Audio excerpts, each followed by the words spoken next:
পটুয়াখালীর কলাপাড়ায় বিয়ের প্রলোভন দেখিয়ে ভুয়া পরিচয়ে 2 বছরের প্রেম। সাজ্জাদ হোসেন সাগরের পাঠানো ভিডিও তথ্যচিত্রে থাকছে বিস্তারিত।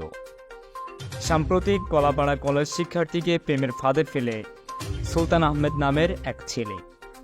দীর্ঘ 2 বছর তাদের সম্পর্কের বয়স।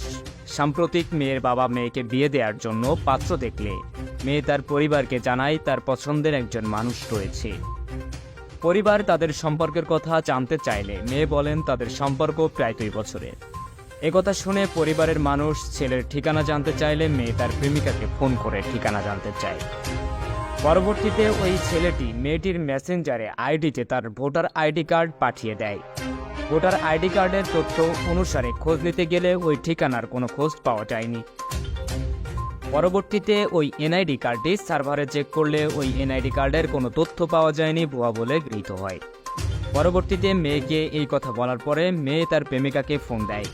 প্রথমত এসব কথা বলে কথা কাটাকাটির এক পর্যায়ে ওই ছেলে মেয়ে ও মেয়ের বাবা মাকে অকথ্য ভাষায় গালিগালাজ করে এবং তার কন্ট্যাক্ট নাম্বার সহ সোশ্যাল মিডিয়ার অ্যাকাউন্ট ব্লক করে দেয়। এসব ঘটনা ঘটার আগে তার সোশ্যাল মিডিয়ার অ্যাকাউন্ট ঘাটাঘাটি করলে এবং ওই মেয়ের কথা শুনে পরিবার জানতে পারলেন ওই ছেলে কলাপাড়া পায়রা বন্দরে কাজ করে। মান সম্মানের ভয়ে তারা ওই ছেলের বিরুদ্ধে মামলা করতে নারাজ। তবে তারা এমন কিছু করতে চান যার মাধ্যমে এই প্রতারককে সবাই চিনতে পারে। পরবর্তী পর্বে বিস্তারিত দেখতে চোখ রাখুন দৈনিক চেতনায় বাংলাদেশ, ডিসিবি টেলিভিশনের অফিসিয়াল ফেসবুক পেজ ও ইউটিউব চ্যানেলে। Desk report, DCB television.